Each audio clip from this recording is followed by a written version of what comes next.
Reka twongere tubasuhuze kandi tubahe ikaze inshuti za Deep Secret TV, aho muri mukomeze mugubwe neza kandi n'ibyo muri gukora bikomeze bigende neza, nawe bitameze neza uyu munsi nk'uko ubyifuza. Nakubwira ngo komeza usenge wizeye kandi ushyire umuhate mu byo uri gukora, nawe bizagenda neza. Aka kanya inkuru tubafitiye nuko Kim Jong Un, uyu nguyu ni perezida wa Korea ya ruguru, ubwo yivugiye ko igihugu cye cyiteguye gukozanyaho na Amerika igihe cyose byaba ngombwa.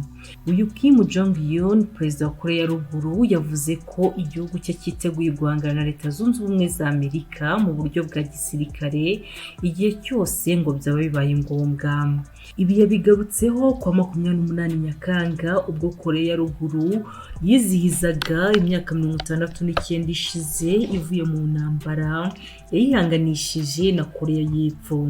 Muri 1950 nibwo Kim wa kabiri Sung wayoboraga Korea ya ruguru yatangije urugamba rwo kwigarura Korea y'Epfo kugira ngo ibi bihugu byongere bibe igihugu kimwe nk'uko byari bimeze mbere y'intambara ya kabiri y'isi yose.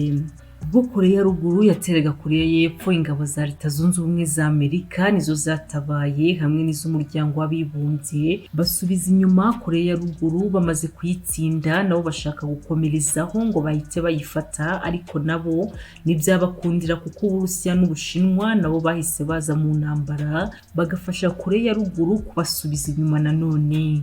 Ku 27 Nyakanga mu 1953 nibwo ibihugu byombi byemeranyije gushyira intwaro hasi nyuma y'uko urugamba rwo kongera kwihuza rwanze. Korea zombi zitandukanyijwe n'igice cyakumiriwemo ibikorwa byose bya gisirikare cyiswe DMZ, Demilitarized Zone. Kwa kane nibwo Korea ya ruguru yizije imyaka 69 imaze isinya amasezerano yo guhagarika intambara yari yarashoje kuri Korea y'Epfo igamije kuyigarurira. Nyuma y'iyi ntambara Korea ya ruguru yashoye cyane mu kubaka ibitwaro bya kirimbuzi, ivuga ko ari ukwitegura guhangana n'umwanzi uwo ari we wese wayigerereza, ibintu byatumye ikunda gufatirwa ibihano byinshi ariko ikabyirengagiza. Ubwo hizihizwaga isabukuru, perezida wa Korea ya ruguru yavuze ko igihugu cye cyiteguye gukomeza gukora ibitwaro bya kirimbuzi mu rwego rwo guhangana na Leta Zunze Ubumwe za Amerika na Korea y'Epfo. Yavuze ko igihugu cye cyiteguye gukozanyaho na Amerika mu gihe cyose byaba bibaye ngombwa.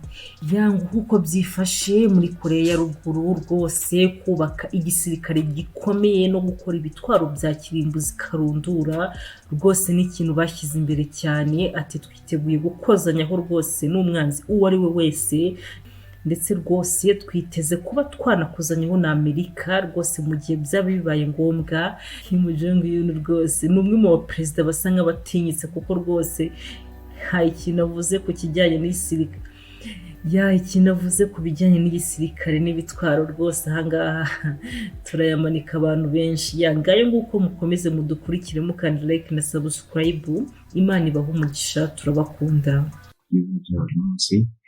Imana ikomeze ibahe umugisha, mugire umunsi mwiza.